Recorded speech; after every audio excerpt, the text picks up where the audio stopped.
우리는 율법의 1.1획을 지키려고 몸부림치는 것이 아니라 율법을 가지고 사람을 판단하는데 사용하는 것이 아니라 가장 중요한 율법은 무엇입니까? 하나님을 사랑하는데 마음을 다하고 뜻을 다하고 목숨을 다해서 하나님을 사랑하고 그 사랑을 가지고 내 이웃을 자신보다도 더욱더 사랑하는 그것이 하나님의 온 율법을 이루는 것이라고 말씀하셨습니다.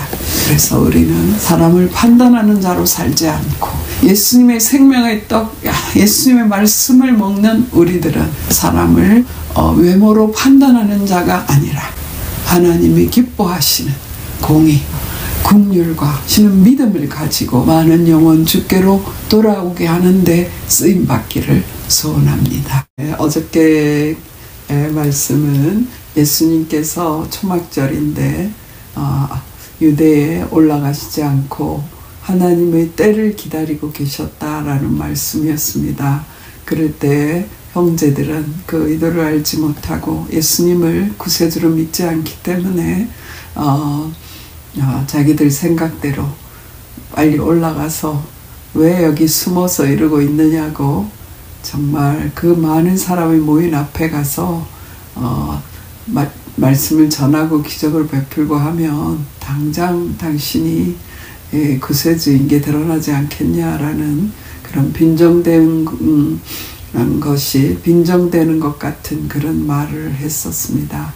그러나 그들이 예수님이 십자가에 못 박히고 돌아가시고 3일 만에 부활하시고 승천하시는 그 과정 가운데 정말 자신의 형제가 아니라 예수는 그리스도다라는 것을 발견하게 되지요.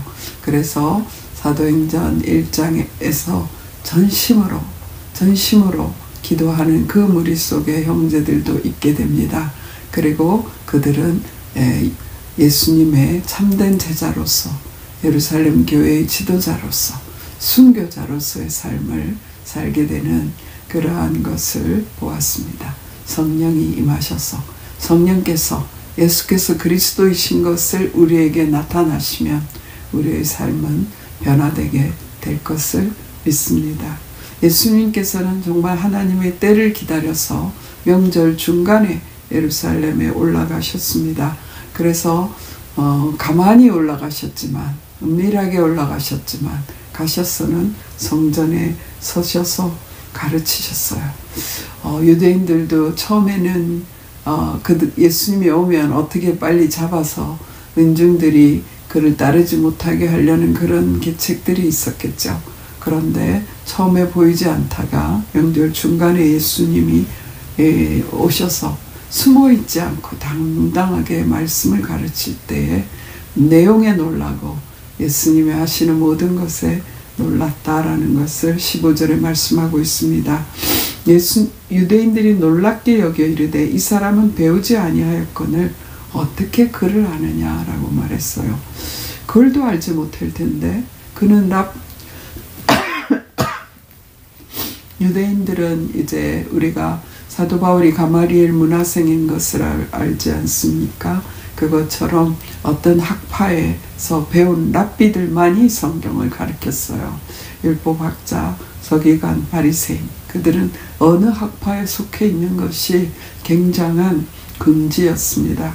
그런데 예수님은 아무에게도 배운 흔적이 없고 그리고 학교를 다닌 적이 없는 그런 사람이 어떻게 이렇게 놀라운 메시지를 전하나 반박할 수 없는 그런 예수님의 말씀 때문에 놀라워하는 것이죠. 사실 예수님은 12살에 이제 부모님과 예루살렘에 올라갔다가 성전에서 그 선생님들과 율법 선생님들과 같이 대화를 나누는 그때에도 놀랍게 그 모든 이들이 놀랍게 여겼다라고 하였어요. 예수님은 하나님이 주시는 말씀이 있었던 것이지요. 누가복음 2장 46절에 보면 그런 말씀이 있습니다. 어머니하고 요셉이 다시 예수님을 잃어버린 줄 알고 다시 예루살렘으로 거꾸로 찾아 올라갔어요. 그때 사울의 성전에서 만난즉 그가 선생들 중에 앉으사 그들에게 듣기도 하시며 묻기도 하시니 듣는 자가 다 그 지혜와 대답을 놀랍게 여기더라. 이렇게 하나님의 말씀이 그 속에 계신 분인 것을 알 수 있습니다.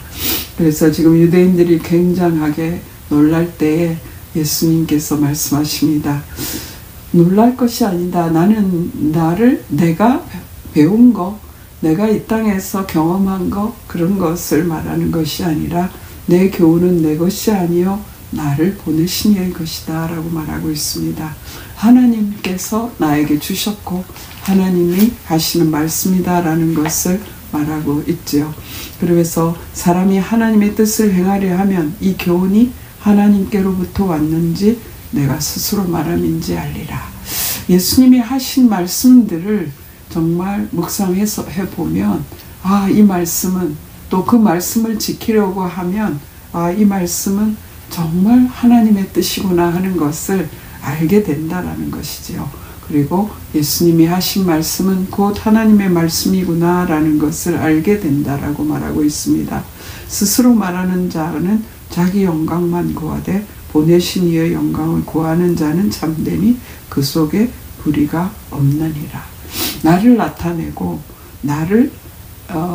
내 속에서 나온 말을 하는 사람들은 자기 영광만 구하게 된대요.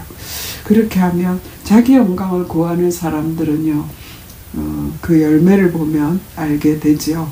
그런데 예수님께서 주신 그 말씀은 하나님께만 영광이 되고 그리고 불의가 없다라고 말씀하고 있습니다. 예수님께서 하신 일과 하신 말씀이 불의가 있어서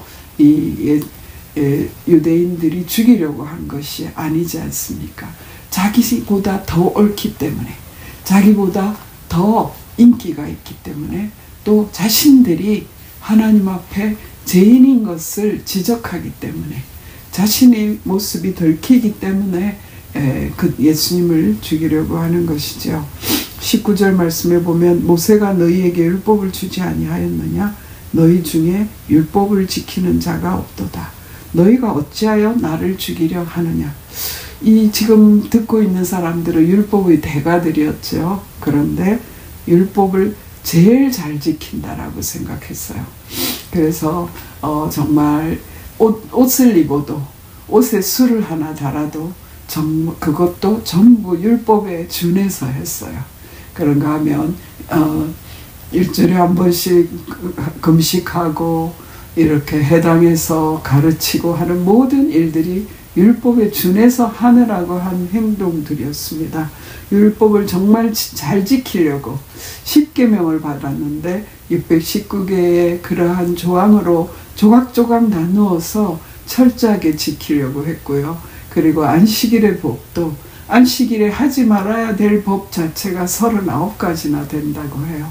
그렇게 율법을 잘 지키려고 하는 자들인데 너희 중에 율법을 지키는 자가 없도다라고 말씀하고 있습니다. 이것은 무슨 말일까요?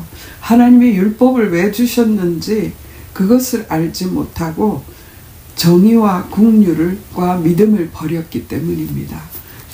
예수님께서 마태복음 23장에 계속 말씀하실 때 그런 말씀하셨지 않습니까?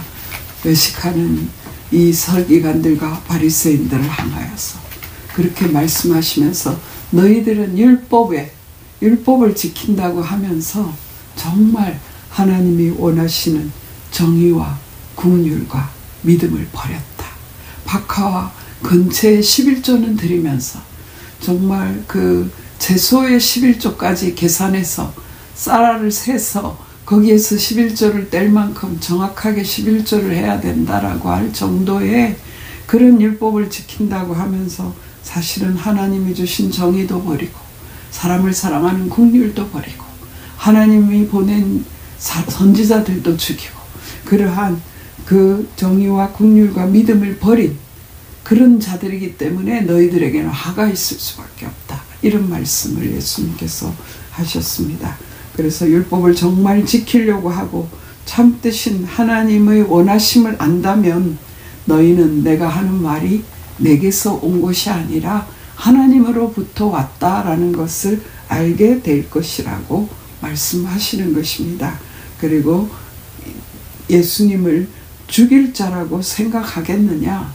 내가 전하는 이 말, 그리고 내가 와서 하는 이 일들, 가난한 자에게 복음을 전하고 정말 눈먼 자가 눈을 뜨게 하고 눌린 자를 자유케 하고 이런 이사야서의 메시아가 오셔서 하시는 그 일들이 예수님을 통하여 나타나고 있는데, 너희가 율법을 정말로 지키는 자라면, 하나님의 의도를 알고 하나님을 진정으로 알고 사랑하는 자라면 나를 죽일 생각을 하겠느냐라고 예수님께서 오늘 반문하는 것입니다.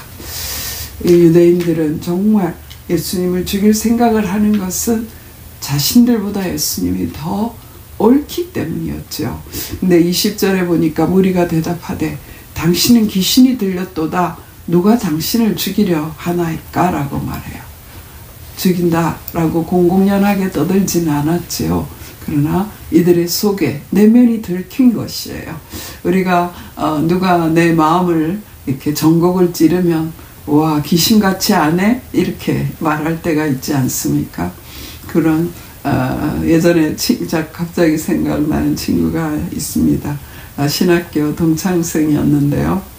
제가 일본에 있을 때 정말 가끔 전화를 해요.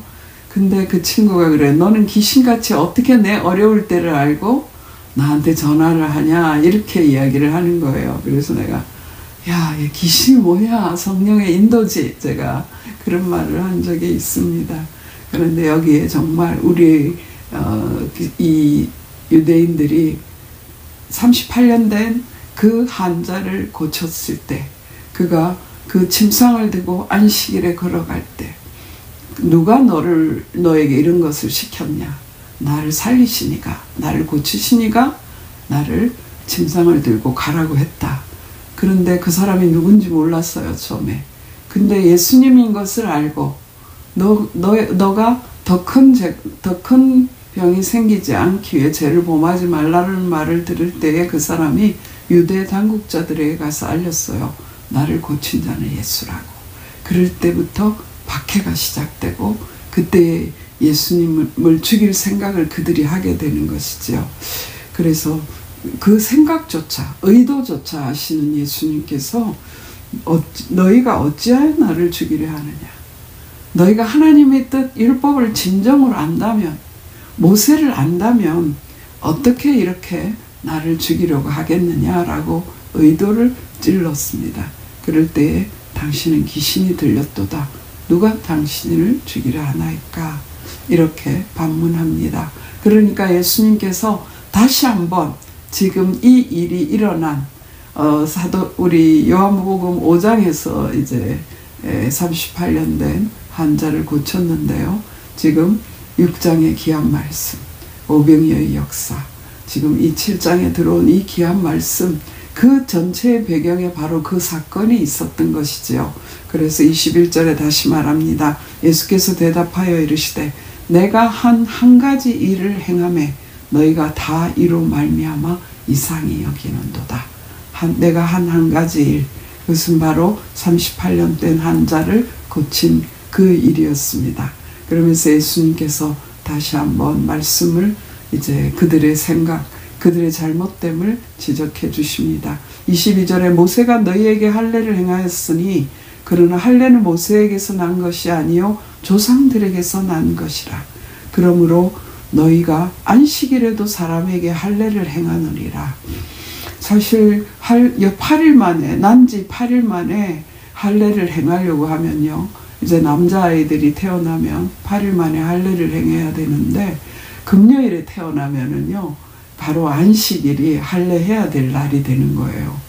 그런데 할례는 언제부터 시작됐습니까? 아브라함 때부터 시작되었거든요. 아브라함은 99세에 할례를 받았고요. 그 할례를 이삭은 8일 만에 할례를 받았습니다.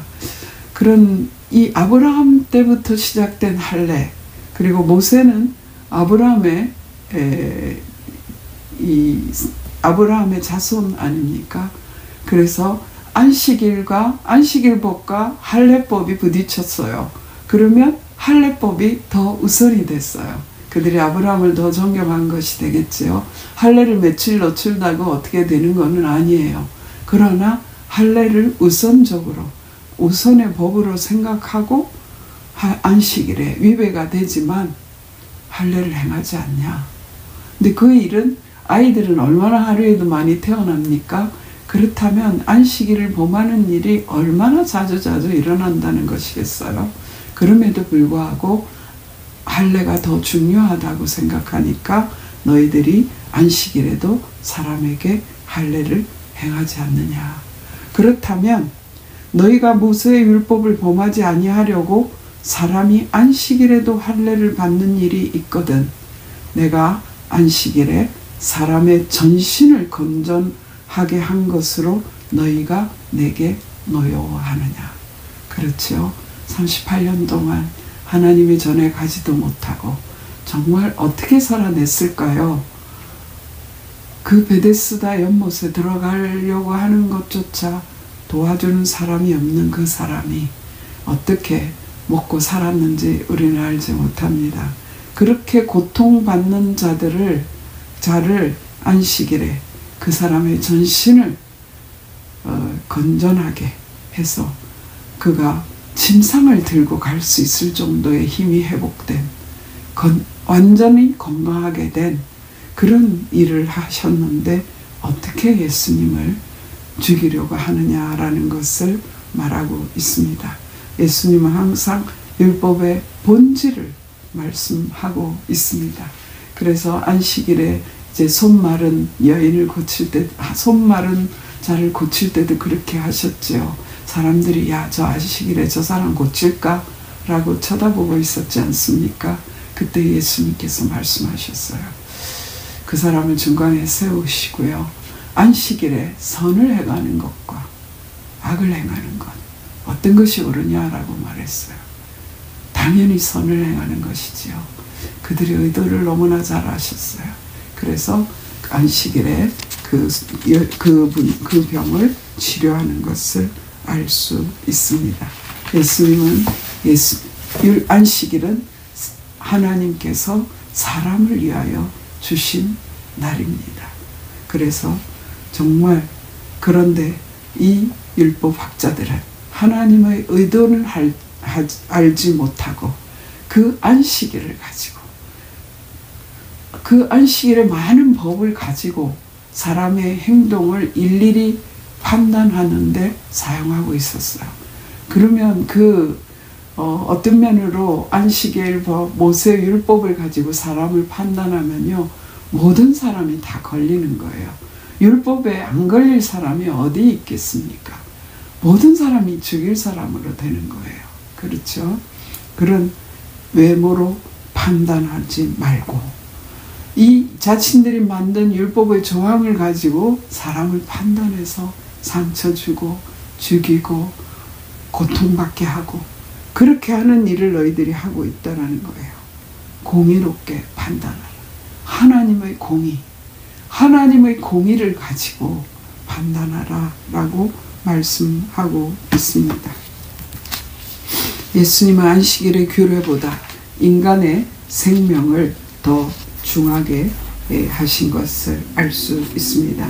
하나님의 뜻을 우리가 행하려고 하면 예수님께서 하신 모든 말씀이 하나님의 말씀인 것을 우리는 알 수 있습니다. 사람을 판단만 하고 율법의 잣대로 판단만 하는 그 일들이 오늘날 일어나고 있다는 사실을 우리는 기억해야 될 줄 믿습니다. 교회에 오래된 교회 생활을 하면 교회의 법들이 또 많은 조항들을 만들고 있습니다. 교인은 이래야 돼, 목사는 이래야 돼, 장로는 이래야 돼. 그런 많은 법들이 사람을 살리지 못하고 판단하고 정죄하는 데 사용되는 것을 알 수 있습니다. 그래서 정말 주님을 만나서 새로 살고 싶고 이제 교회에서 생명을 얻지 않으면 자살이라도 하려고 하는 자들이 하나님 전에 왔다가 오히려 더욱더 상처를 받고 세상으로 나가버리는 일도 허다하게 있지 않습니까? 그래서 우리가 이제는 정말 영혼구원, 사람 살리는 자로 살기 위하여 하나님의 공의가 무엇인지, 하나님의 원하심이 무엇인지, 그것을 내 스스로 생각하는 것이 아니라 하나님의 말씀에 입각하여 하나님의 말씀에 순종함으로 그것을 하나님의 뜻을 이루는 제가 되기를 원합니다. 어제 말씀을 증거하고 나서 와, 하나님 말씀을 전했는데요, 이 말씀대로 살기를 원합니다. 정말 예수님의 형제들처럼 믿음이 생겨지고 성령 충만하여서 순교의 자리에까지 나아갈 수 있는 그런 믿음의 사람으로 살기를 원하는데요, 정말 작은 일에도 마음이 불편하고 업앤다운하는 나의 모습을 보게 되더라고요. 정말 우리는 율법의 1.1획을 지키려고 몸부림치는 것이 아니라 율법을 가지고 사람을 판단하는데 사용하는 것이 아니라 모든 율법의 근본이 무엇입니까? 가장 중요한 율법은 무엇입니까? 하나님을 사랑하고, 하나님을 사랑하는데 마음을 다하고 뜻을 다하고 목숨을 다해서 하나님을 사랑하고 그 사랑을 가지고 내 이웃을 자신보다도 더욱더 사랑하는 그것이 하나님의 온 율법을 이루는 것이라고 말씀하셨습니다. 그래서 우리는 정말 하나님, 우리가 사람을 판단하는 자로 살지 않고, 지난주였던가요? 선악과를 따먹고 판단하는 자가 아니라 생명과를 먹고 생명 살리는 일을 하자. 그런 말씀 우리가 들었습니다. 생명의 떡이신 예수 그리스도, 살리는 물이신 예수 그리스도의 피, 예수님의 보혈을 힘입은 우리들은, 예수님의 생명의 떡, 예수님의 말씀을 먹는 우리들은 정말 사람을 외모로 판단하는 자가 아니라 하나님이 기뻐하시는 공의, 하나님이 기뻐하시는 정의와 긍휼과 그리고 하나님이 기뻐하시는 믿음을 가지고 이 땅을 살면서 많은 영혼 주께로 돌아오게 하는데 쓰임받기를 소원합니다. 기도드리시겠습니다. 살아계신 하나님, 감사합니다. 내 생각, 내 뜻을 고집하고 자신이 영광 받기를 원하는 마음을 온전히 예수 그리스도께 복종하게 하여 주시옵소서. 우리가 하나님을 아는 것보다 더욱더 높아진 많은 이론들, 그 율법의 조항들이 오직 예수 그리스도께 복종시키게 하여 주시옵소서. 그럴 때에 하나님, 우리의 삶이 주님이 기뻐하시는 뜻, 하나님을 사랑하고 영혼을 사랑하는, 다른 사람을 나보다 더 사랑하는, 원수까지도 사랑하는 그러한 삶을 살아낼 수 있게 될 줄 믿습니다. 하나님 아버지, 은혜를 허락하여 주시옵소서. 정말 성령이 아니면 우리가 이 일을, 아버지 하나님, 정말 꿈도 꾸지 못하는 것을 압니다. 주님, 정말 하나님의 말씀을 믿고 하나님의 말씀대로 살기 위하여, 하나님의 말씀을 행할 수 있는 능력을 얻기 위하여 하나님 앞에 간절히 성령을 구하는 저희들 되게 하여 주시옵소서. 이 시간에 성령의 기름을 부어 주셔서 우리의 머리에서 발끝까지 모든 연약함이 치료되게 하여 주시옵소서. 이 시간에 성령을 부어 주셔서 아버지 하나님, 정말 죽어가는 영혼을 살릴 수 있도록 은혜를 베풀어 주시옵소서. 오늘 또 우리에게 주신 이 하루를 주님 기뻐하는 뜻을 이루는 삶이 될 수 있도록 축복하여 주시옵소서.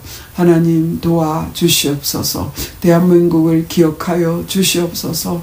하나님 아버지, 불쌍히 여겨주시고 정말 대한민국에 성령의 새로운 바람이 불어서 성령의 계절이 오게 하여 주시고, 하나님 평양의 부흥과 같은 부흥이 일어나서 하나님의 공의가 실현되는 나라가 될 수 있도록 축복하여 주시옵소서. 모든 것 주께 맡깁니다. 인도하여 주시옵소서. 예수 그리스도 이름으로 감사하며 기도드렸사옵나이다. 아멘.